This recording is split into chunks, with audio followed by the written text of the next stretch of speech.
Hi there, and welcome to Scheduling Fate. I'm Jamie Magee. I'm an author, astrologer, and I love helping those around me unlock the magic within them and hidden in everyday moments. Here at Scheduling Fate, you're going to find grounded insight to help you co create with the beautiful, unfolding story of your life. Are you ready? Let's dive in.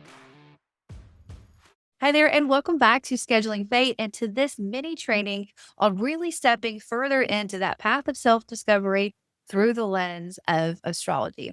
All right, so today we're going to be talking about the rising sign and why most people might recognize you more as your rising sign than the sun sign that you've been telling everybody you are for years. So, hi again, my name is Jamie. I'm so happy that you're here, and I am really excited to dive into the ascendant because I remember I was super, super young. I'm talking like middle school when I figured out the ascendant, and it changed my whole impression because though I am a proud Scorpio, I love the Scorpio energy. I love the mysterious and the dark and da da da da.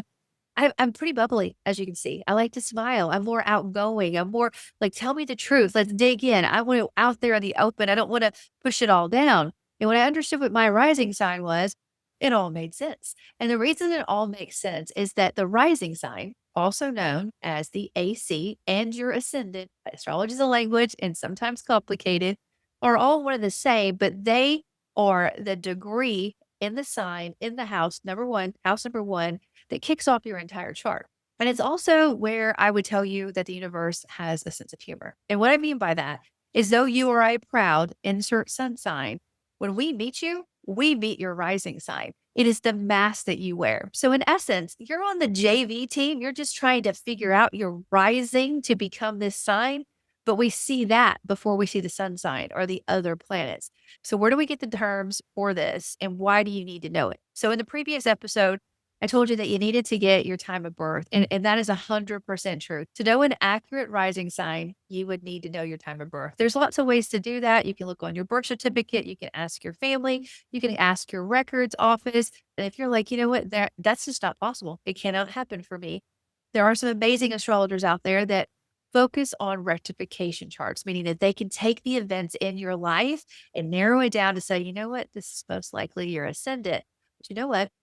If you're an investigative person or curious, eager person like myself, there's a couple of things that you can do to kind of dig in as well. If you know the scope or the time of day that you were born, there's more than likely two or three signs that would be that ascendant. And you often look like your ascendant. I encourage a lot of people who don't know to say, okay, well, do you feel like this or do you feel like that? And if you have a time of birth or an ascendant that's at one of the later degrees, there's 30 degrees in the sign, it's likely that you kind of are more in tune with the next sign than the sign that you're in because the sign gets progressively stronger and then we get eager to into the next energy that we're working with. This is why, more than likely, if you're like, you know what, I never really felt like my sun sign, I didn't jive with that. It's more than likely because there's a strong energy around your ascendant that you're working with.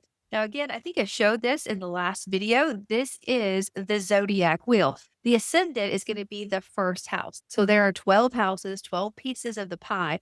And wherever your ascendant is, we'll turn this chart and it will begin to define a very clear energetic signature that is one of a kind. It only belongs to you. So to sum up this section, your rising sign is literally rising on the eastern side at the time that you were born. It kicks off your entire chart. It rules your first house. You often look like your rising sign. Your body, your energy, your style, how you meet the world is your rising sign. So if you've ever thought, again, I don't feel like my sun sign, congrats. That really means that you're tuned into probably your rising. It could be your moon sign, which we'll talk about in the next video. I'll tell you what, if you want more information about your rising sign, there is a link underneath this broadcast that's going to lead you to an article about each of the rising signs, their strengths, their challenges, and how you can work with this energy. In essence, your rising sign is your vibe. It's your packaging. It's what the world sees first. It's like the album cover of your soul's greatest hits, that one of a kind story. This energy is very much wrapped around the law of attraction and time. Your rising sign shows what you project out into the world, and what you send out is what comes back to you tenfold. So, knowing this rising sign, it's going to help you begin to intentionally work with your energy. All right.